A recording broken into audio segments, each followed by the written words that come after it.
ಲಕ್ಷ್ಮೀ ಹೆಬ್ಬಾಳ್ಕರ್ ಸಚಿವರು ಲಕ್ಷ್ಮೀ ಹೆಬ್ಬಾಳ್ಕರ್ ಅವರಿಗೆ ಈ ಬಾರಿಯ ಲೋಕಸಭಾ ಚುನಾವಣೆ ಅತಿ ದೊಡ್ಡ ಟಾಸ್ಕ್. ಹೆಚ್ಚು ಕಡಿಮೆ ಆದರೆ ಅಥವಾ ಅದೃಷ್ಟ ಚೆನ್ನಾಗಿದ್ದರೆ 2 ಕ್ಷೇತ್ರದಲ್ಲಿ ಕಾನ್ಸಂಟ್ರೇಟ್ ಮಾಡಬೇಕಾದ ಅನಿವಾರ್ಯತೆ ಬಂದರೂ ಲಕ್ಷ್ಮೀ ಹೆಬ್ಬಾಳ್ಕರ್ ಅವರಿಗೆ ಅಚ್ಚರಿ ಇಲ್ಲ. ಒಂದು ಕಡೆ ಮೃಣಾಲ್ ಹೆಬ್ಬಾಳ್ಕರ್ ಬೆಳಗಾವಿಯಿಂದ ಲಕ್ಷ್ಮೀ ಹೆಬ್ಬಾಳ್ಕರ್ ಅವರ ಮಗ ಮೃಣಾಲ್ ಹೆಬ್ಬಾಳ್ಕರ್ ಅವರ ಹೆಸರು ಕೇಳ ಬರ್ತಾ ಇದೆ. ಪ್ರಿಯಾಂಕಾ ಜಾರಕಿಹೊಳಿ ಹೆಸರು ಕೇಳ್ತಾ ಇದೆ, ಕಿರಣ್ ಸಾಧಣ್ಣನವರ ಹೆಸರು ಕೇಳ ಬರ್ತಾ ಇದೆ, ಹಾಗೆ ಮೃಣಾಲ್ ಹೆಬ್ಬಾಳ್ಕರ್ ಅವರ ಹೆಸರು ಕೇಳ ಬರ್ತಾ ಇದೆ.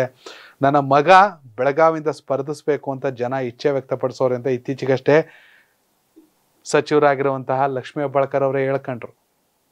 ಹೀಗಾಗಿ ಮಗನಿಗೆ ಒಂದು ವೇಳೆ ಟಿಕೆಟ್ ಅನ್ನ ಕೊಟ್ಟರೆ, ಯಾಕಂದ್ರೆ ಕಾಂಗ್ರೆಸ್ನಲ್ಲಿ ಸೂಕ್ತ ಅಭ್ಯರ್ಥಿಗಳ ಕೊರತೆ ಕಾಡ್ತಾ ಇದೆ, ಅದಕ್ಕೆ ಕಾಂಗ್ರೆಸ್ ಅವರು ಯಾಕೆ ರಮೇಶ್ ಕತ್ತಿ ಅವ್ರಿಗೆ ಗಾಳ ಆಗ್ತಾವ್ರೆ ಅನ್ನೋ ಸುದ್ದಿನೂ ಇದೆ. ಇವೆಲ್ಲದರ ನಡುವೆ ಮೃಣಾಲ್ ಹೆಬ್ಬಾಳ್ಕರ, ಕಿರಣ್ ಸಾಧಣ್ಣನವರ ಈಗ ಸಾಕಷ್ಟು ಚರ್ಚೆಗಳು ನಡೀತಾ ಇದೆ. ಪ್ರಿಯಾಂಕಾ ಜಾರಕಿಹೊಳಿ, ರಮೇಶ್ ಜಾರಕಿಹೊಳಿ ಅವರ ಪುತ್ರಿ ಅವರ ಹೆಸರು ಕೇಳ ಬರುತ್ತೆ.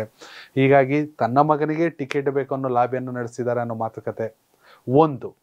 ಇನ್ನೊಂದು, ಧಾರವಾಡ ಲೋಕಸಭಾ ಕ್ಷೇತ್ರದಿಂದ ಜಗದೀಶ್ ಶೆಟ್ಟರ್ ಕಾಂಗ್ರೆಸ್ ಎಲ್ಲ ಇದ್ದಿರೋ ಒಂಚೂರು ಡವಡವ ಅಂತಿತ್ತಾನೆ. ಅವ್ರು ಕಾಂಗ್ರೆಸ್ ಅಲ್ಲಿ ಇಲ್ಲ. ಹೀಗಾಗಿ ನನ್ನ ರೂಟ್ ಕ್ಲಿಯರ್ ಅಂತ ಒಬ್ರು ಓಡಾಡ್ತವ್ರೆ, ಯಂಗ್ಸ್ಟರು ರಜತ್ ಉಳ್ಳಾಗಡ್ಡಿ. ಎಸ್, ಕರ್ನಾಟಕ ಟಿವಿಗೂ ಇಂಟರ್ವ್ಯೂ ಕೊಟ್ಟಿದ್ರು ಇತ್ತೀಚೆಗೆ.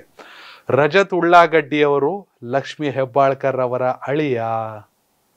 ಹೀಗಾಗಿ ಧಾರವಾಡದ ಅಳಿಯಂಗೆ, ಬೆಳಗಾವಿಲ್ ಮಗಂಗೆ ಇಬ್ರಿಗೂ ಟಿಕೆಟ್ ಆದ್ರೆ ಲಕ್ಷ್ಮೀ ಹೆಬ್ಬಾಳ್ಕರ್ ಅವರು ಅವಿರತವಾಗಿ ಶ್ರಮಿಸಲೇಬೇಕು. ಧಾರವಾಡದಲ್ಲಿ ಶಿವಲೀಲಾ ಕುಲಕರ್ಣಿ, ವಿನಯ್ ಕುಲಕರ್ಣಿ ಅವರ ಪತ್ನಿ ಶಿವಲೀಲಾ ಕುಲಕರ್ಣಿ ಅವರ ಹೆಸರು ಕೇಳಿ ಬರ್ತಾ ಇದೆ. ಹಾಗೇನೆ ರಜತ್ ಉಳ್ಳಾಗಡ್ಡಿ, ಲಕ್ಷ್ಮೀ ಹೆಬ್ಬಾಳ್ಕರ್ ಅವರ ಅಳಿಯನ ಹೆಸರು ಕೇಳಿ ಬರ್ತಾ ಇದೆ. ಇಲ್ಲಿ ರಜತ್ ಉಳ್ಳಾಗಡ್ಡಿಗೆ ಟಿಕೆಟ್ ಆದ್ರೆ, ಆ ಕಡೆ ಬೆಳಗಾವಿಯಲ್ಲಿ ಮೃಣಾಳಿಗೆ ಟಿಕೆಟ್ ಆದ್ರೆ ಲಕ್ಷ್ಮೀ ಹೆಬ್ಬಾಳ್ಕರ್ ಅವರು ಮಾತ್ರ ಖಾಲಿ ಚಕ್ರ ಕರ್ಕೊಂಡು ಓಡಾಡಬೇಕು. ಮಗನೂ ಸೋಲಂಗಿಲ್ಲ, ಅಳಿಯನೂ ಸೋಲಂಗಿಲ್ಲ, ಇಬ್ರನ್ನು ಗೆಲ್ಲಿಸ್ಕೊಳ್ಳೇಬೇಕು. ಇದು ಲಕ್ಷ್ಮೀ ಹೆಬ್ಬಾಳ್ಕರ್ ಅವರಿಗೆ ಎದುರಾಗಲಿರುವಂತಹ ಅತಿ ದೊಡ್ಡ ಸವಾಲು. ವೀಕ್ಷಕರೇ, ಬೆಳಗಾವಿಯಲ್ಲಿ ಯಾರಿಗೆ ಕಾಂಗ್ರೆಸ್ ಟಿಕೆಟ್ ಕೊಟ್ಟರೆ ಒಳ್ಳೆಯದು, ಧಾರವಾಡದಲ್ಲಿ ಯಾರಿಗೆ ಕೊಟ್ಟರೆ ಒಳ್ಳೆಯದು, ಅಥವಾ ಬೆಳಗಾವಿ ಮತ್ತು ಧಾರವಾಡದ ಸಂಸದರು ಯಾರಾಗಬೇಕು?